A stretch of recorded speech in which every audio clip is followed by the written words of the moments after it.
Because we're in variety mode, which is always something people look forward to when we're doing a big project. We break it up with a bit of variety. As many of you know, we are in Warhammer Summer. That is on pause, as expected, because Dawn Trail's coming in just a few days. We knew that was going to happen, and we're going to be back with an even bigger Warhammer Summer. So don't worry, it's coming back. Mechanicus is not. Mechanicus is done. It's just not visually interesting enough, and the missions are kind of weird. Fun game. I loved the Adeptus Mechanicus stuff, but everything else was like, you know, it was okay. It was okay, but we've left it there for now, and we're jumping into something else. But that's not why I'm here to talk to you about today. I want to be clear on this. This game, why it was chosen. There is a wonderful member of our audience who I've had dinner with, has been to PreachCon, known for a long time, and she works on this game. She's in game development, and she builds AI. And she was telling us, like, over a year ago, I was like, hey, I've been working on this game that you're probably going to like because it's Eldritch Horror. Cthulhu Daddy's going to turn up. And the game released. So I was like, well, we've got to check it out. Obviously, we've got to check it out. If someone we know has, like, worked on this and been invested in this, we owe it to check this game out. So I was like, you know what? I want a bit of variety. The game's out. I'm going to try it out. So we're not sponsored. However, one of the proudest things, and it happens more regularly than I believe it could happen, is when we play variety, even if it's huge games, the people who make the game, like the actual devs, like show up and watch along, and it's incredible. I'm so proud of when this happens. It's like, dude, we're all got you on in the office on like the big screen, and we're all watching, and then multiple of them came in, because the person I know from the community who worked on this is remote. They live in the UK, but the team is over in Russia, I believe, that actually makes the game. And they're like, we're all like watching. I should check that. I think it might be Poland, actually. It might be Poland. Let me check, because I'm a bad YouTuber who's not double checked these things because I'm terrible. I'm a Chinese room. Yeah, the Chinese room. Yeah, the Chinese room. And we've played a couple of Chinese room games before because they're interesting. They're very interesting. So we're going to be looking at Still Wakes the Deep. So this is a one-off video because we finished the game in the one day. It's a one-day banger, as we call them. Lots of games like this where you like 4 to 5 hours of just really fun experience to go through. So how was the game? Because obviously I did come in with a little bias because we knew somebody worked on it. This is long before the Chinese room themselves came in to the stream. Wow.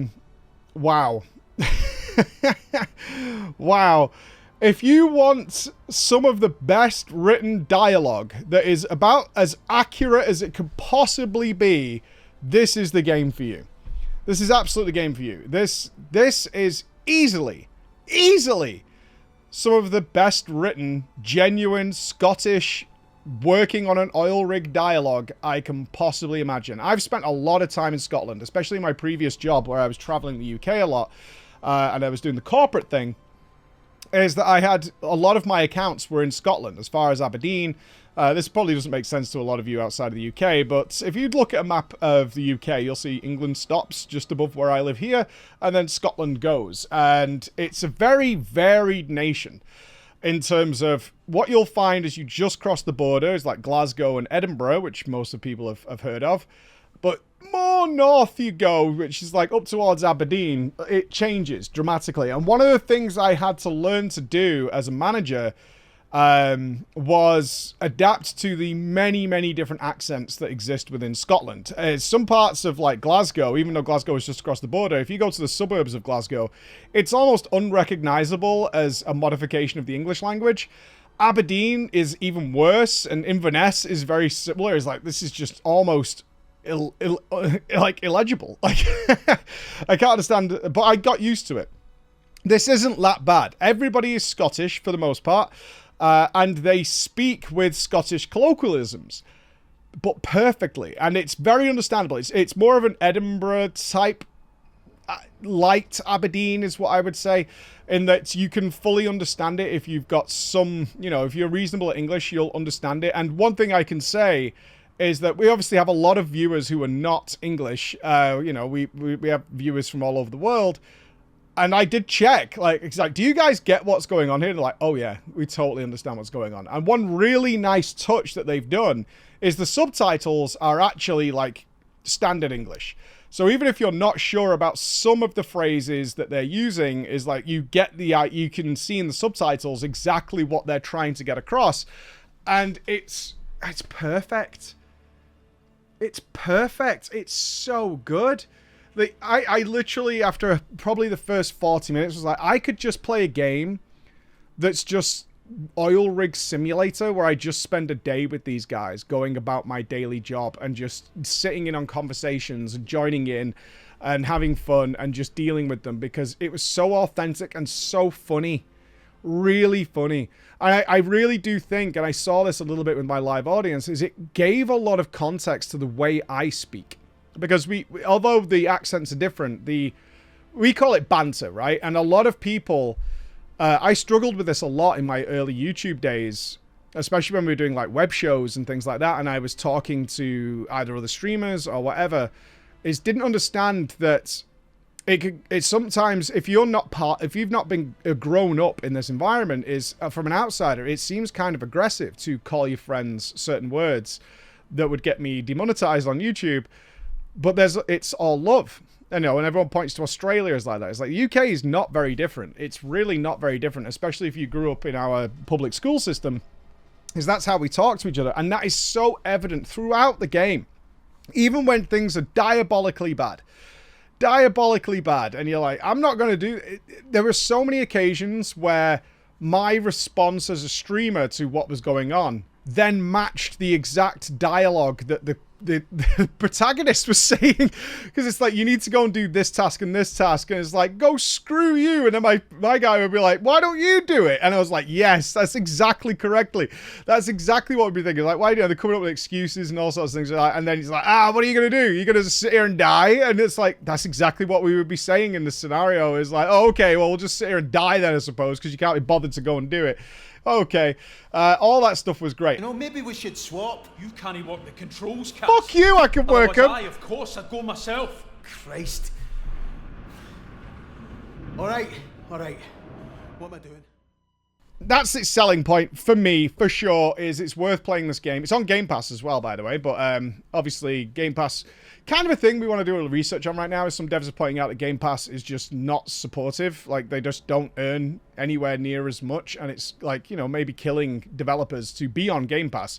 That's in the air. I'm being vague here. I haven't got the details yet, but we're looking into it to do something on it. So I bought it on Steam as to support my friend initially, and then of course having the Chinese room come in, I don't know who reached out to them or whatever, but maybe we just because we had a lot of viewers, and they were like, who the hell is playing our game? And then we came in and they were like, oh, hi. And then initially it was all, what was great about it, I know I'm gushing a little bit here, but this is why I'm so proud of it, is it came in, it was kind of polite.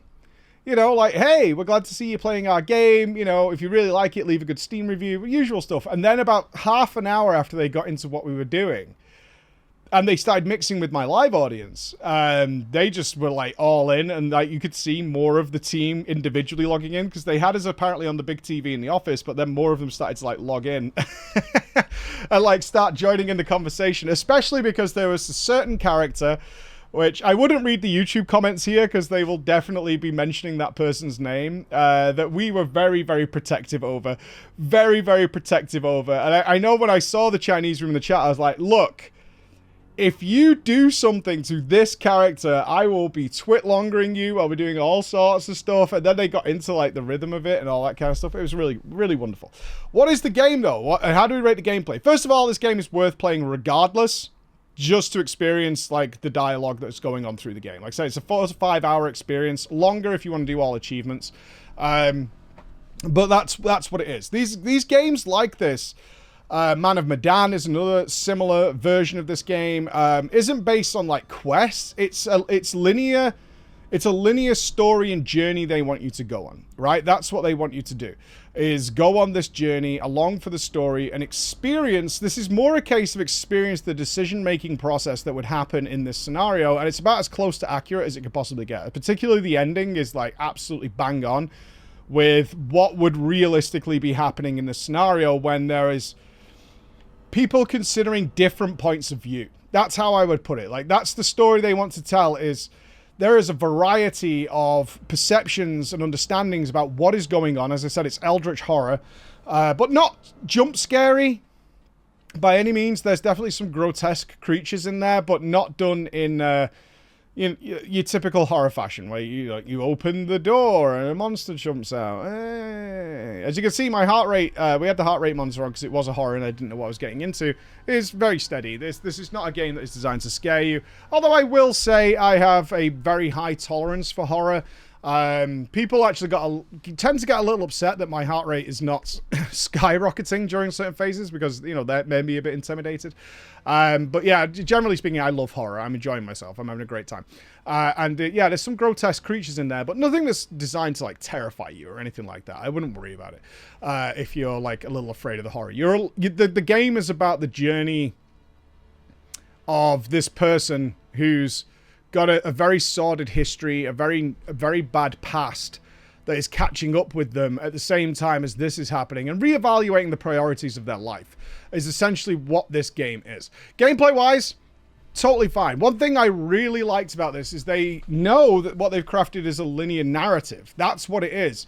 So I was very confused. I think it was IGN, not to throw them under the bus too much, as people don't enjoy IGN for obvious reasons in a lot of occasions. They have a lot of different reviewers with very different perspectives. Is they complained that it was a little linear and maze-like, and they got lost. I mean, this has a button, the tab button on the keyboard, which will instantly just ping where you're supposed to go. Because there is maze-like structures. It's an oil rig. Yeah, of course, there are rooms that are just twisty, windy places. Yet, literally, if you're ever remotely not sure where to go, which I will say happened to me rarely, very, very rarely. You just, let's say, it's, one thing they do a lot in the game, which I truly appreciate, and it got us talk about Dark Souls 2 a lot, is they play with darkness. If you don't have your flashlight on in certain areas, it's pitch black. It's absolutely pitch black. Great. Supposed to be. There's nothing worse, and if you've ever watched some really extensive reviews of Dark Souls 2, like I will shout out Matthew Methuzahla here, who did an extensive critique of Dark Souls 2 and all its problems, really recommend that, is that they obviously wanted to play with darkness like they did with Tomb of the Giants in Dark Souls 1, and then for some reason changed their minds later on, either because they wanted to appeal to a wider audience and they didn't think they'd appreciate the darkness or whatever it was.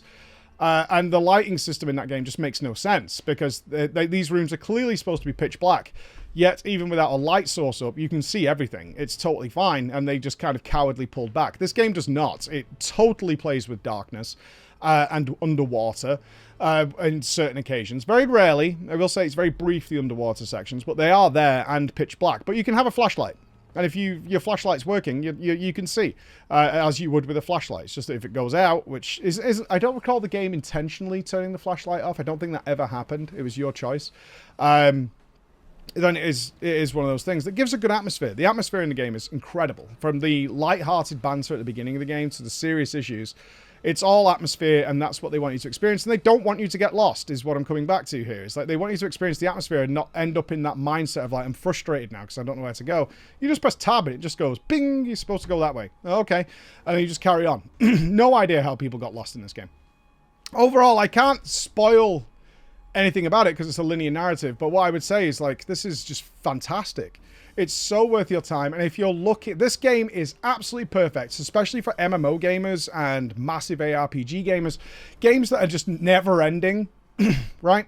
If your game genre, your League of Legends, your MOBAs, or whatever, just are never-ending, and that is your core game, dipping into something like this on an afternoon or a weekend or something like that, where it is 4 to 5 hours, so you might get 2 or 3 nights out of it, depending on your usual game time, is so fun and just refreshing. That's the word I would say. I was so refreshed to jump into a larger project, because one of the issues I often run into on the channel is all the projects in the genre space we occupy are huge projects. We're about to jump into Elder Scrolls Online. I don't know where that journey takes us. It could be a day. It could be 1,000 hours. I don't know. These are large-scale projects, and having something like this to just come along and just completely reset the taste buds, give you a great adventure, things to think about, and just laughs and smiles the whole way through.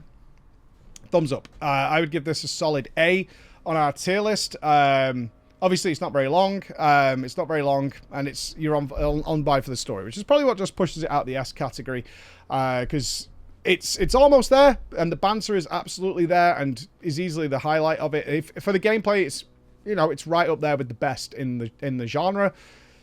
It's not an S, you know, it's 4 or 5 hours, but you can go and play it. A high A from me. Thank you so much for listening, and I got a bigger variety video to go through, which I'll do shortly. Bye, guys.